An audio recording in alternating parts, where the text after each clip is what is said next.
Hello friends, नमस्कार, good evening. आप सभी का बहुत बहुत स्वागत है आपके अपने चैनल CCC बाई स्टडी पर।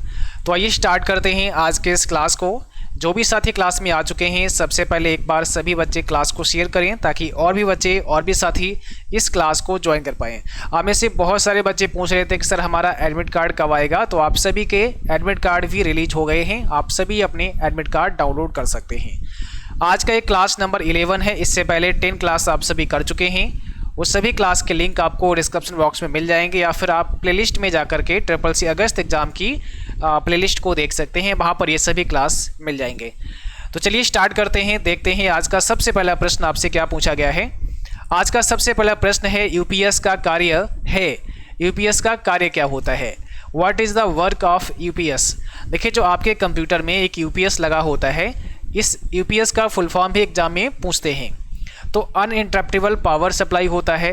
अनइंटरप्टेबल पावर सप्लाई इसका फुल फॉर्म होता है कंप्यूटर की बैटरी को चार्ज करता है, कंप्यूटर को असुरक्षा से बचाता है, कंप्यूटर को निर्बाध विद्युत आपूर्ति सुनिश्चित करता है, या इनमें से कोई नहीं।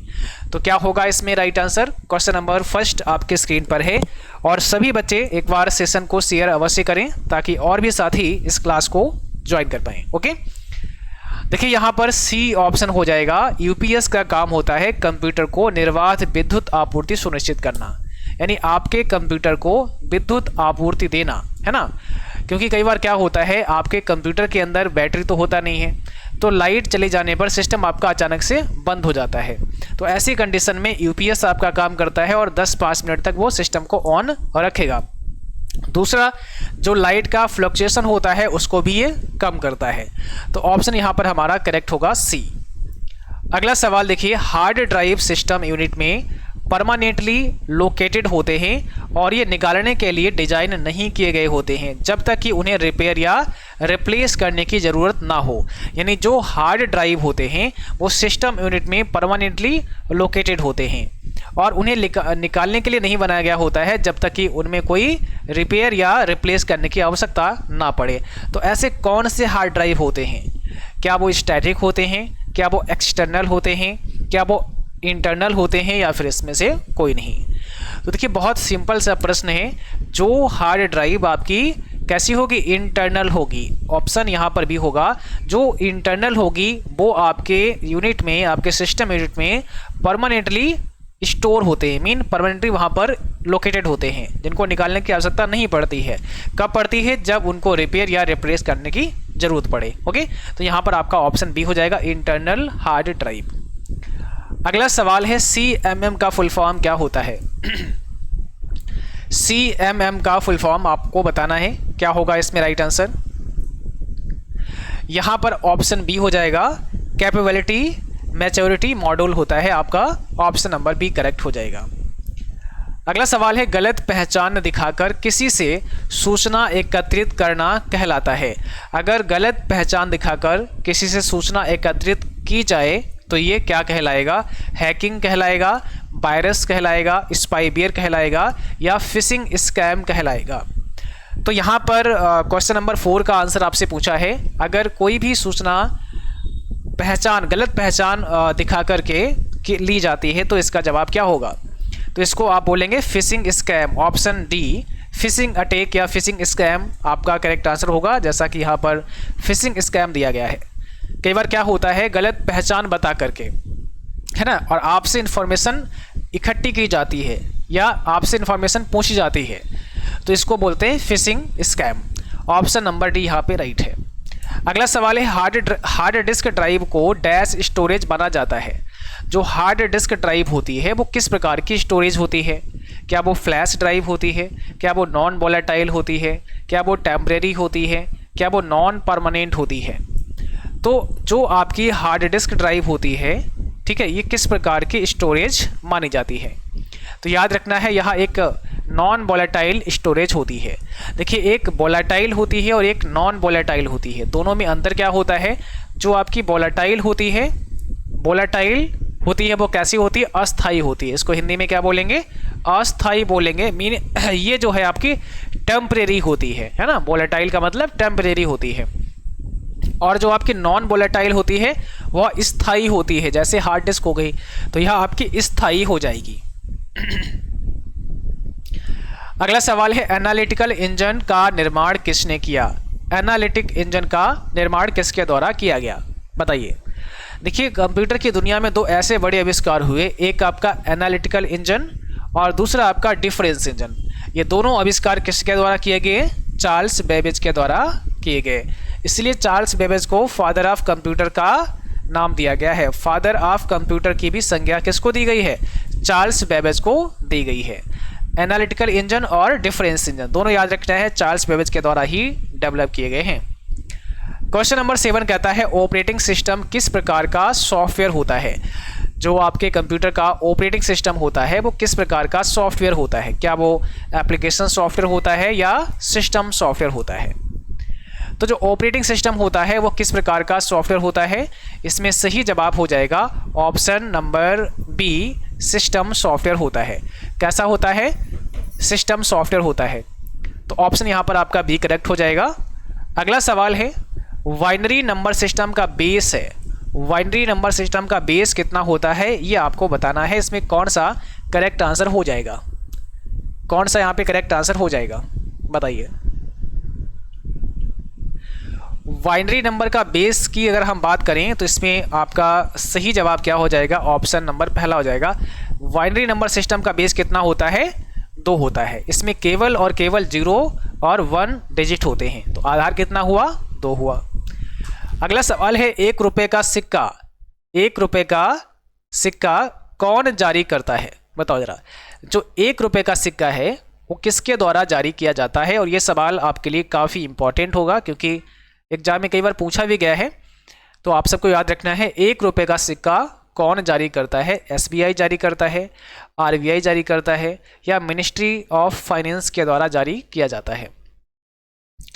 तो यहाँ पर सही जवाब क्या हो जाएगा? सी हो जाएगा, मिनिस्ट्री ऑफ फाइनेंस। 1 रुपये का सिक्का और 1 रुपये का नोट जो है वो मिनिस्ट्री ऑफ फाइनेंस के द्वारा जारी किया जाता है। तो ऑप्शन यहाँ पर आपका सी करेक्ट हो जाएगा। अगला सवाल है निम्न में से एक हाई लेवल लैंग्वेज नहीं है। यहाँ पर ऐसी कौन सी है जो हाई लेवल लैंग्वेज नहीं है? C++, फोर्ट्रान, बेसिक या असेंबली? यहाँ पर जो करेक्ट आंसर होगा वो क्या होगा? ऑप्शन डी होगा, असेंबली। असेंबली कैसी है लैंग्वेज? आपकी लो लेवल में आती है। ठीक है, लो लेवल की श्रेणी में 2 लैंग्वेज आती हैं, एक असेंबली आती है और दूसरा आपकी मशीन लैंग्वेज आती है। जो मशीन लैंग्वेज होती है उसे कंप्यूटर आसानी से समझ सकता है क्योंकि ये कंप्यूटर की अपनी भाषा होती है। बट जो आपकी असेंबली होती है इस भाषा को भी कंप्यूटर नहीं समझ पाएगा क्योंकि इसमें जो मशीन लैंग्वेज होता है यानी 0-1 का इसमें होता है सिंबल और साथ साथ यहाँ पे अंग्रेजी के भी कुछ सिंबल यूज किए जाते हैं। तो असेंबली भाषा को समझने के लिए फिर असेंबलर की आवश्यकता पड़ती है। तो असेंबलर एक ट्रांसलेटर होता है। और हाई लेवल का जो कोड होता है उसके लिए फिर कंपाइलर और इंटरप्रेटर जैसे ट्रांसलेटर होते हैं जो मशीन कोड में कन्वर्ट कर देते हैं। अगला सवाल है निम्न में से कौन सा सेकेंडरी स्टोरेज डिवाइस है? कौन सा सेकेंडरी स्टोरेज डिवाइस है? CD रोम, रैम, रोम या इसमें से कोई नहीं? तो अगर हम ये देखें कि जो आपका सेकेंडरी स्टोरेज है वो कौन सा है तो इसमें पहला ही हो जाएगा CD ROM. Compact disc read only memory, यह एक सेकेंडरी स्टोरेज डिवाइस है।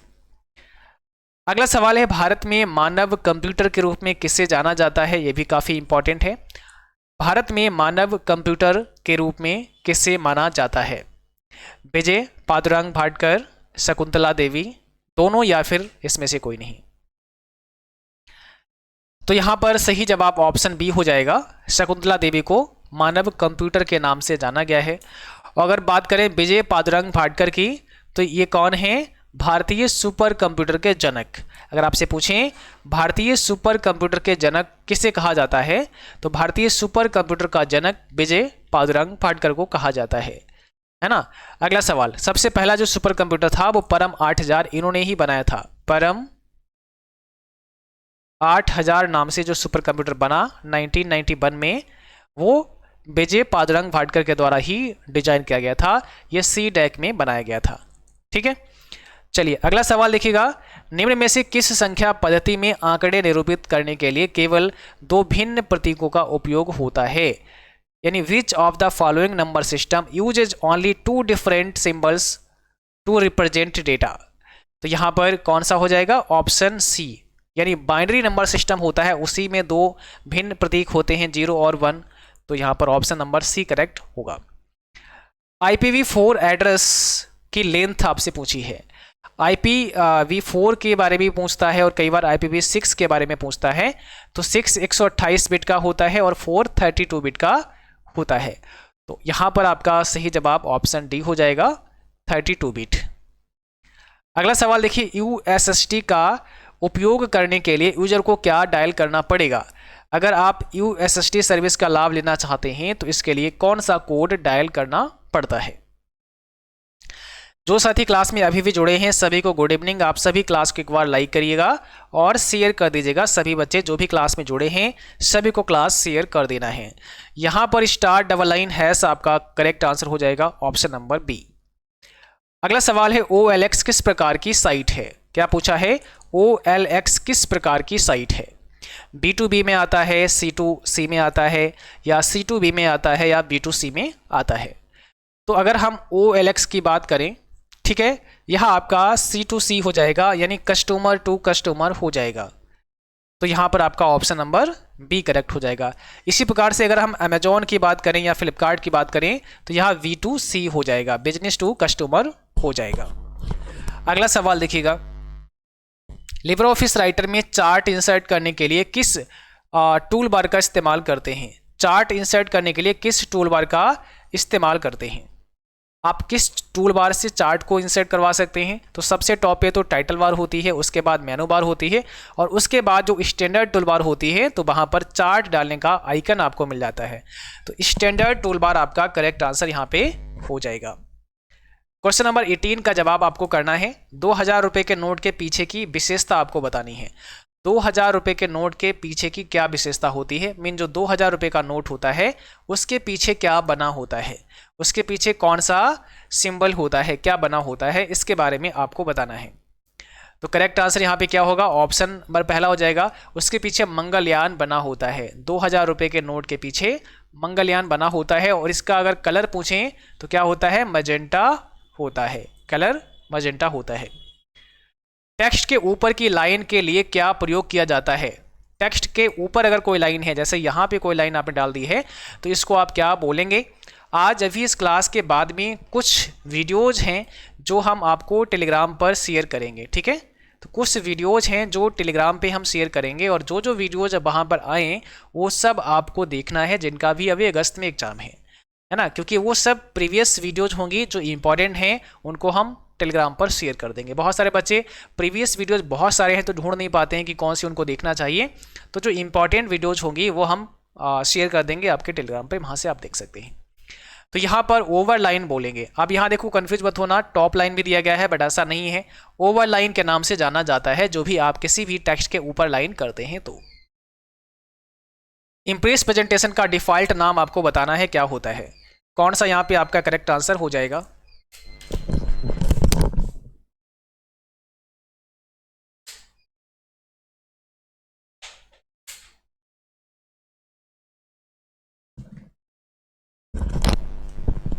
बताइए क्या होगा यहाँ पे आपका करेक्ट आंसर? 20 में आपसे पूछा गया है इम्प्रेस प्रेजेंटेशन का डिफ़ॉल्ट नाम क्या होता है। तो अगर हम इम्प्रेस प्रेजेंटेशन का डिफ़ॉल्ट नाम देखें, यानी बाय डिफ़ॉल्ट टाइटल क्या होता है, तो अनटाइटल बन करके होता है। बाय डिफ़ॉल्ट अनटाइटल बन होता है। इनमें से एक पेज ओरिएंटेशन का प्रकार है, इनमें से एक पेज ओरिएंटेशन का टाइप है, कौन सा है? पोर्ट्रेट है, या फिर लैंडस्केप है, या फिर दोनों हैं? तो अगर हम पेज ओरिएंटेशन की बात करें तो दोनों ही हो जाएंगे, एक आपका पोर्ट्रेट होगा और दूसरा आपका लैंडस्केप होगा। तो यहाँ पर ऑप्शन सी करेक्ट होगा फिर, ठीक है। और एक सवाल और आता है आपके एग्जाम में कि लिब्रे ऑफिस राइटर में पेज ओरिएंटेशन का डिफ़ॉल्ट रूप क्या होता है। तो अगर राइटर की बात की जाए, ठीक है, और कैल्क की बात की जाए, इन दोनों में क्या होता है? पोर्ट्रेट होता है बाय डिफ़ॉल्ट, ठीक। बट अगर इम्प्रेस की बात की जाए, लिब्रे ऑफिस इम्प्रेस की बात की जाए, तो इसमें डिफ़ॉल्ट क्या होता है? इसमें डिफ़ॉल्ट लैंडस्केप मोड होता है। लिब्रे ऑफिस कैल्क में फंक्शन विजार्ड ओपन करना है तो इसकी क्या शॉर्टकट की होगी? फंक्शन विजार्ड जिसमें बहुत सारे फंक्शन होंगे, आप उनमें से किसी का भी इस्तेमाल कर सकते हैं। तो इसको ओपन करने के लिए आप कंट्रोल के साथ में F2 प्रेस करेंगे। कंट्रोल F2 जैसे ही दबाएंगे फंक्शन विजार्ड आपका ओपन हो जाएगा। 23 कहता है HTML में किसी टैग को बंद करना है। तो इसके लिए क्या इस्तेमाल करते हैं, कौन सा सिंबल यूज़ किया जाता है अगर हम किसी भी टैग को बंद करते हैं, क्लोज करते हैं, है ना। अगर हम HTML की बात करें और जब हम टैग क्लोज करते हैं तो उसके लिए हम क्या यूज़ करते हैं, ऑप्शन यहाँ पर सी हो जाएगा। जैसे हमें टैग क्लोज करना है तो हम यहाँ ऐसे लिखेंगे और यहाँ पे HTML को लिखेंगे, तो ये हमने क्लोज कर दिया, है ना। तो ये हमारा क्लोज हो गया। तो इसके लिए हम किस सिंबल का यूज़ करेंगे, ऑप्शन सी यहाँ पर होगा, फॉरवर्ड स्लेस का हम यूज़ करते हैं। अगला सवाल है, टेम्पलेट एक रेडीमेड स्टाइल को शामिल करता है जिन्हें आप अपने प्रेजेंटेशन के लिए इस्तेमाल करते हैं। टेम्पलेट का मतलब होता है प्री डिजाइन, पहले से बना बनाया डिजाइन, जिसे हम अपने डॉक्यूमेंट में या फिर अपने प्रेजेंटेशन में इस्तेमाल कर सकते हैं। तो बिल्कुल सही है, यहाँ पर पहला ही ऑप्शन करेक्ट हो जाएगा। Ctrl+Shift+J का उपयोग लिब्रियोफिस कैल्क में फुल स्क्रीन मोड में करते हैं। अगर आपको लिब्रियोफिस कैल्क को फुल स्क्रीन मोड में देखना है तो Ctrl+Shift+J का इस्तेमाल किया जाएगा। तो बिल्कुल सही है, ऑप्शन पहला करेक्ट हो जाएगा। सेल को फॉर्मेट करने के लिए सेल को फॉर्मेट करने के लिए फॉर्मेट सेल विकल्प लाने के लिए किस संयोजन कुंजी का इस्तेमाल करते हैं। आप सेल फॉर्मेट करना चाहते हैं, इसके लिए सेल फॉर्मेट ऑप्शन लाना चाहते हैं, तो क्या प्रेस करोगे, कौन सी शॉर्टकट कुंजी प्रेस करोगे। तो सही जवाब हो जाएगा Ctrl+1, बस आपको कंट्रोल के साथ 1 प्रेस करना है, cell format dialog box open हो जाएगा और अब आप सेल को फॉर्मेट कर सकते हैं। राइटर में आप किसी पेज का मार्जिन कैसे सेट कर सकते हैं। राइटर में आप किसी पेज का मार्जिन सेट करना चाहते हैं तो किस मेनू पर क्लिक करेंगे, कैसे कर सकते हैं भाई। पेज का मार्जिन हमें सेट करना है तो हम क्या करेंगे, फॉर्मेट मेनू पे जाएंगे और यहां से हम पेज मार्जिन को सेट कर सकते हैं, या फिर साइड बार में भी जाके हम पेज मार्जिन को सेट कर सकते हैं, पेज ओरिएंटेशन को चेंज कर सकते हैं, या फिर हम फॉर्मेट मेनू में जाके और इसके अंदर हमें एक पेज का ऑप्शन मिलेगा, वहां पे क्लिक करेंगे, उसके बाद में पेज मार्जिन या जितनी भी सेटिंग्स हैं वो वहां पर हम कर सकते हैं। तो आज की क्लास में बस 27 प्रश्नों को ही शामिल किया गया था। उम्मीद करता हूं ये सभी प्रश्न आपको अच्छे लगे होंगे और इस क्लास का PDF भी आप सभी को एप्लीकेशन पर मिल जाएगा। बाकी आपके टेलीग्राम पर भी इसका लिंक आ जाएगा, तो वहां से भी आप लोग डाउनलोड कर सकते हैं। सुबह आपकी क्लास 7:30 AM पर होगी, तो सभी को सुबह 7:30 बजे क्लास ज्वाइन करनी है। ओके, और अच्छे से पढ़ना है, समय बहुत कम है, सभी के एडमिट कार्ड भी आ चुके हैं, आप लोग डाउनलोड कर सकते हैं। बाकी फटाफट से जितना हो सके उतना रिविजन करना है, प्रीवियस क्लास देखने हैं और कुछ क्लास हम आपके टेलीग्राम पर शेयर कर देंगे, उनको अवश्य देखना है सभी बच्चों को, ठीक है। बाकी जितने भी हम टेस्ट भेजते हैं आपको आपके टेलीग्राम पे, वो सभी टेस्ट आपको देना ही देना है। ओके, तो आज के लिए बस इतना ही, मिलते हैं अगली क्लास में, तब तक के लिए थैंक यू, बाय बाय।